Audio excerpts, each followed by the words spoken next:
Good afternoon, George. I hope I'm not bothering you at work right now. I wanted to ask you about something.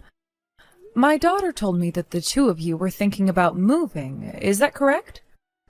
I understand you've been driving all around town looking for a new place. Yeah, you heard it right. We're getting out of this old dump. Our apartment's lease is up in a couple months, so we figured it's either now or never. This place has served us pretty well for the time we've been here, but the place is starting to get kinda cluttered, right? We'd like to move into a place that's a bit bigger if possible. Well, that sure is exciting for you, isn't it? And Jessica says you haven't found one yet? No, we're still looking. We'd like to rent a house this time around, but that's gonna mean a big increase in rent, right? But it's not like either of our salaries are going to increase just because we're moving, so we've got two choices. One, we rent a house that's the size we want but might be a bit far away from our respective companies. Or two, we settle for a smaller place than we'd like, but that's closer to the city. We're having a really hard time making up our minds. Well, that's precisely what I was hoping to talk to you about today. Now, let me ask you, George, are you too particular about the age of the house you move into? Oh, is there one you had in mind? Yes, indeed. It's a 50-year-old house. However, the entire interior was just renovated about 10 years ago, so the inside of the house is quite lovely. Does that seem like something you might be interested in? Hey, if the interior is nice, that's really all that matters to me. I'll only look at the outside when I'm coming home from work. Plus, you know what they say, they don't make 'em like they used to. Older houses are typically a lot sturdier than the ones they make these days. It sounds like this place will be perfect then. There's no one living in it right now, so it's available. It belonged to my husband's uncle before he passed away. That was about 3 years ago. I see. So who owns the house now? Your husband's cousins? No, it actually belongs to my husband. Really? How did that happen? Oh, it's quite simple. His uncle didn't have any children, and all his other cousins live far away. None of them wanted it, so they were gracious enough to let my husband inherit it. Wow, that was kind of them. What's more is the location is excellent, so my husband was considering selling it for the extra money. But if you kids would like to live there, then you're more than welcome. You would do that for us? That is incredibly gracious of you, Mom. Are you sure you're fine with us living there? Of course, it's better than letting it collect dust, right? I just wish we could provide you with something a bit newer. Nah, don't worry about that at all. Like I said, I'm more concerned about the interior. So how big is the house? It's 2 stories tall with a walkout basement. The basement is mostly unfinished, but there's a room down there that can be used as an office if you'd like. The master bedroom is on the 2nd floor, and there's a guest bedroom on the main floor. Also, there's a full bath next to the master bedroom and a half bath on the ground floor. Do you suppose that would be large enough for you? Nah, it's too small. I'd need at least 5 more bedrooms. Just kidding. It would be perfect for us.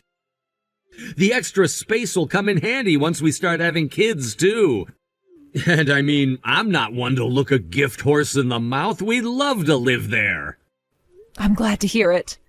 But are you sure you'll be all right with living in such an old house? It's nothing like the stylish sort of home you young folks are into these days. I've never been one for following style trends, so I'm sure it won't be a problem. Besides, we can always just put some new furniture or decorations in the house to spice it up a little bit, if we feel so inclined. Well, that sounds like a wonderful plan. You're welcome to make any alterations to the place that you'd like. So, would you like to come by this weekend and see it in person? Sure, that'd be great. You're sure to love the neighbors as well. We've known them for ages. We've met with them several times over the years when they've gone to visit my husband's uncle. They're absolutely wonderful people. So you won't have to worry about any trouble with them. Man, this house almost sounds like it's too good to be true.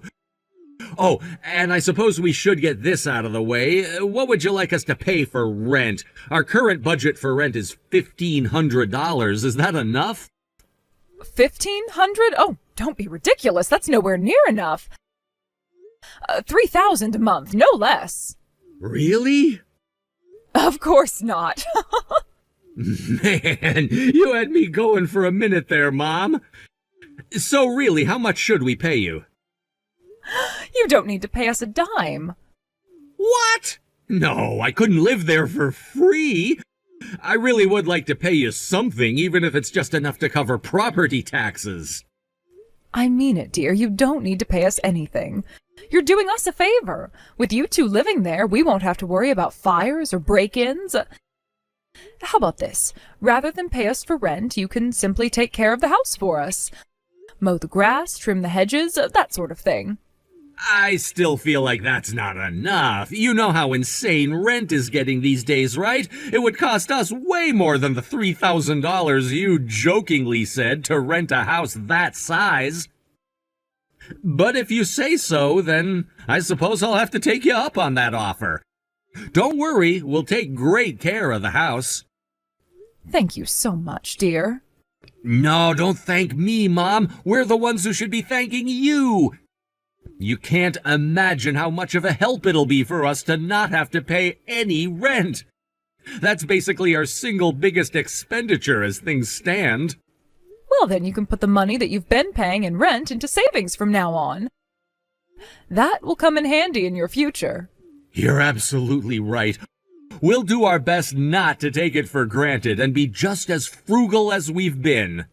With this, we'll be able to save more money this year than we have in the last several years. Oh, that's wonderful to hear. I'll send you some pictures of the house in the meantime. Then you can come and see it firsthand this week. Sounds like a plan. I really can't express enough how much I appreciate this, Mom. Hey there, Mom. I just wanted to tell you thanks again for helping us out with the move the other day, as well as for the gift you gave us. You didn't have to do that. It's enough of a gift that you're allowing us to live here. Really, with this, you won't even need to give us any Christmas presents for the rest of our lives. Sorry it took me a few days to send you a thank you message. We've been busy, as I'm sure you understand. Don't mention it, dear. It was our pleasure. Have you gotten all your things sorted out, then? Yep, we just got finished unloading the last cardboard box yesterday evening. Excellent. And are you getting accustomed to the house? How is it treating you? It's better than I ever imagined. I can't believe we put up with living in an apartment for as long as we did. This is fantastic. Are you finding it comfortable?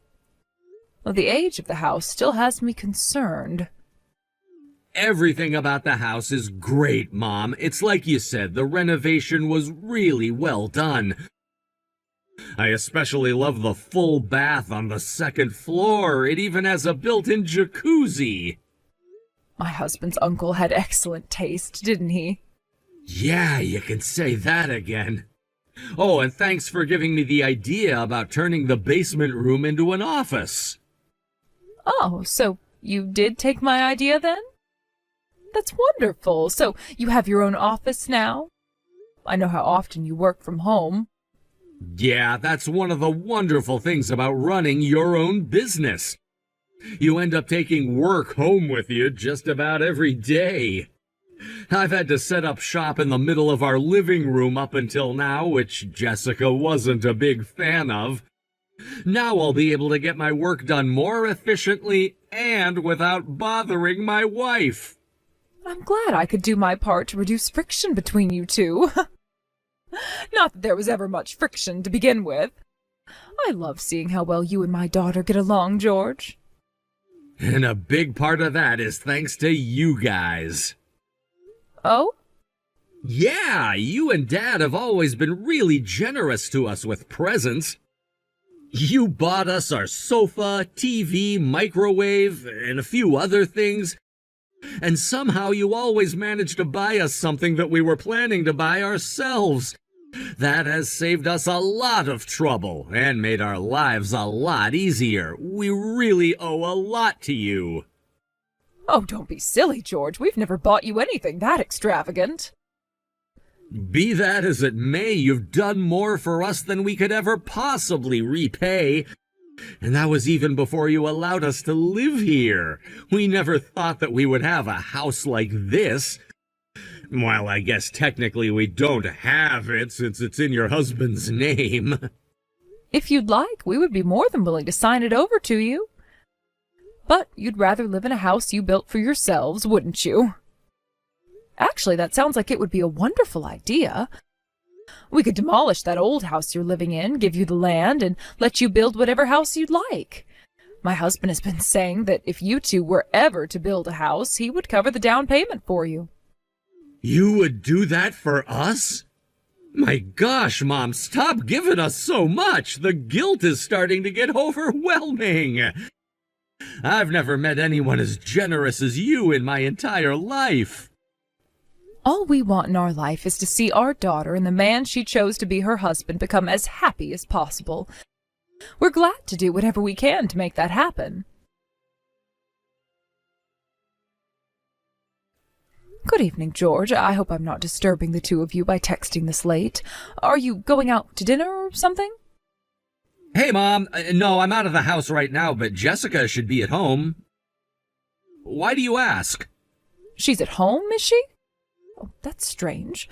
There doesn't appear to be a single light on in the house. I thought for sure there was nobody home. I just so happened to drive by your house on the way home from a friend's house. Huh. You know what? I'll bet Jessica just went to bed early. It's almost like sleeping is her hobby or something. There are some days when she's in bed and asleep before 9 o'clock. Really? Well, that's odd. She was never like that when she was a child. Has she been like this for a while? Is she having any health issues? No, she's perfectly fine as far as I can tell. She's as healthy as a horse, pardon the metaphor. Was there something you wanted to talk to her about? I was just concerned about her is all. I haven't heard much of anything at all from her lately. I try calling her, but she doesn't answer. I text her, but she doesn't reply. When I think about it, I haven't seen her in over 2 months now. I'm sorry, Mom. I should have told you. Jessica is super-duper busy right now, and it's all my fault. What do you mean? I'm having her help me out with some work stuff. Could you be more specific? She was an accountant back before we got married, and her license is still valid, so she's taking care of filing my company's taxes this year. I was never very good with numbers, taxes, paperwork, and that sort of thing, so having her do it for me is a massive help. It lets me focus on the more important business matters. I see. And the reason it's particularly bad right now is because we got a huge influx in orders in the last quarter. She's got a stack of paperwork about a yard high that she's got to sort through, so yeah, that's why she's been so busy and tired lately. I'm really sorry. Oh, you don't need to apologize to me, George. I know you're plenty busy yourself. I'm sure Jessica is proud to be able to support such a capable and hard-working man as yourself. Hey, I'm nothing compared to Jessica. You should see her when she's on the job. She is super focused. And she seems like she legitimately enjoys it, too. I'll bet she likes doing my paperwork more than she likes doing the housework. Who knows, maybe one of these days I'll put her in charge of the business and take care of the house for her instead. Ever since she was a little girl, she's always loved being helpful. It's not surprising to hear that she's so jovial about supporting you. This is a tough time for you, so make sure that you're there for each other. I'm sure that the two of you can get through anything as long as you work together. We'll definitely do that, Mom. I'll have her contact you just as soon as her workload settles down. Again, I'm sorry to make you worry about her. I should have said something to you sooner. No, I'm sorry for taking time out of your busy schedule. I'll leave you to your work, George. Have a nice evening. Hello there, George. Do you have a minute? What's up, Mom? I was wondering, is Jessica with you right now? She sure is. We're out on a little mini vacation right now. We're staying at a bed and breakfast in the woods, and it is gorgeous. Oh, well, isn't that nice? Are you enjoying yourselves? Yeah, it's super relaxing out here. We've been so busy with work lately that I thought it would be nice to have a little overnight outing. You know, just to get away from everything and unwind. So is there something I can do for you? Is something up? Yes, actually, I received a call from your neighbors. You know, the couple that I told you we were friendly with. They told me that there was something odd with the house, so I came out here to check on it. I'm standing at the front door right now, and I hear a voice calling from inside the house. But you tell me that you're both out at that bed and breakfast, so what in the world could this voice be? Wait, you're at the house right now? That's right. When the neighbors told me they heard a strange voice coming from inside the house, I rushed down here right away to see what was going on. A strange voice? What in the world could that be? So you're not sure either? Well, in that case, I'm terribly sorry to do this while you're away, but I'm going to head inside and check it out for myself.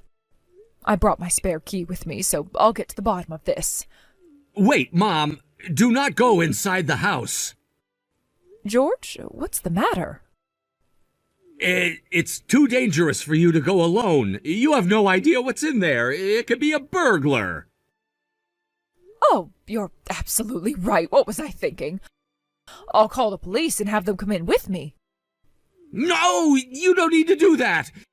Seriously, it's all right. You don't need to worry about it. You know what? I'll bet that voice is coming from the TV. We were watching a horror movie before we left. I'll bet it got turned on somehow and the movie started playing by itself. Yeah, that's gotta be it. Tell the neighbors it'll be over soon, okay? You can go ahead and go home now. George, is something wrong? You're acting rather unlike yourself right now. Don't be ridiculous. I'm perfectly fine. Is there some reason that you don't want me to go inside your house, George? Something you don't want me to see? No, that's not it at all. Are you sure? It seems to me that there's at least one thing in there you wouldn't want me to see. Namely, the sight of my daughter tied up in the living room. Did you already go inside the house? Indeed I did. That's trespassing. You can't just go into people's houses without permission. You didn't close the curtains all the way when you left. I could see her through the gaps. You'll have to excuse me for not being more considerate of your privacy after seeing that. Also, lest you forget, my husband and I are still the legal owners of this house. We have every right to enter whenever we please. But it's still my house! You had no business going in there after I told you not to! My daughter's safety is more important than your pride as the man of the house. I had no choice but to go in and rescue her as quickly as possible. Jessica told me everything you've been doing to her, George. You've been treating her like some sort of slave. No, I haven't! Then why did you bind her arms and legs with duct tape and tie her to the pillar in the living room? Can you explain that to me? Well, it's, kind of a game, get it? A game? You know, the kind of game that adults play? In bed? I know it seems odd, but I swear she loves that sort of thing. In fact, she's the one who asked me to tie her up like that. I'm not a particularly big fan. I like doing it the normal way, but she was insistent. Don't insult my intelligence. She was shouting and crying for help when I found her. That voice the neighbors heard wasn't some horror movie. It was my daughter. You've been tying her up like this for months and forcing her to do your paperwork and the housework in exchange for giving her the bare minimum of food and water. I won't let you treat my daughter like this any longer. I'm telling you, Mom, don't believe a word she says. Jessica's not the same person she used to be. She's gone insane. I'm not the abusive one. She is. I had to tie her up in order to stop her from attacking me. It was self-defense. And now you're trying to blame Jessica for this? Hey, I've been doing the very best job that I can trying to deal with her. I'm the one that got left holding the bag for your failed parenting. We were completely wrong about you. We thought that you were a wonderful man who truly cared about our daughter, but now we know the truth. I've just taken the liberty of removing your things from the house. You'll find them down by the road in front of the house. You are no longer welcome. You put my stuff down by the road? You can't do that. That's all my stuff. On the contrary, my husband is the owner of the house, and we were merely allowing you to live there. That permission has been revoked, effective immediately. That still doesn't give you the right to throw my stuff outside. Oh, don't worry, the ground isn't that wet right now, so your things shouldn't get terribly dirty. That's not the issue. You going all crazy on me is the issue. After what you've put my daughter through, you think you have the right to call anyone else crazy? I took my daughter to the hospital. They'll be keeping her there overnight for observation. She was dreadfully malnourished. She's lost at least 15 pounds since I last saw her. It must have been torturous for her these last few months. I've talked things over with my husband, and we've decided to take legal action against you. What? You're gonna sue me? Can't we talk about this? We're family, right? Families don't sue each other. You are no longer a part of this family. Jessica will divorce you as soon as her health allows.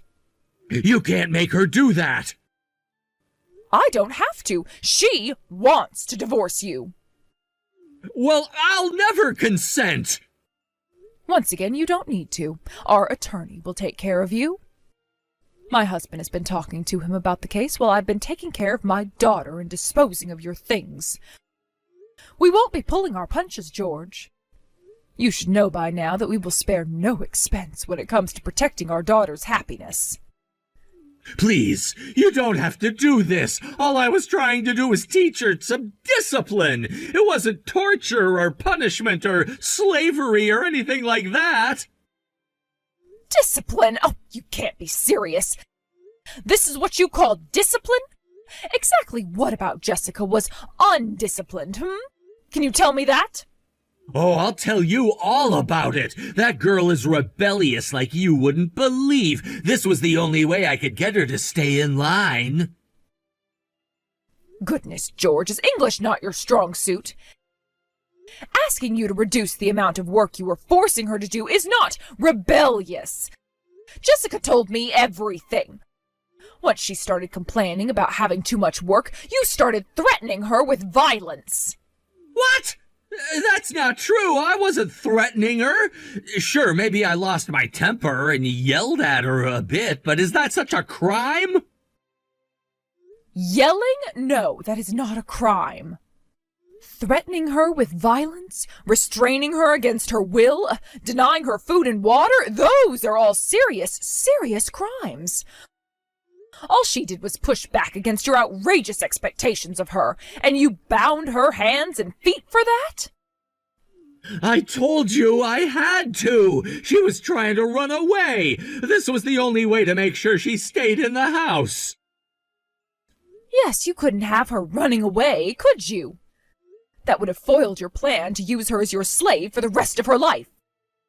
And that's why you concocted this vicious, evil scheme of yours to tie her up and keep her in the house. Look, Mom, this is a matter between me and my wife. She might not have enjoyed the discipline program I've been putting her through, but it is my prerogative as her husband to do what I see as best for her.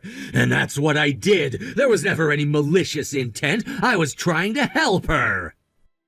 I am not concerned about your intent. All that matters to me is that your so-called discipline program was grueling enough to put her in the hospital. Are you under the impression that having good intentions is a justification for causing such serious harm to a person?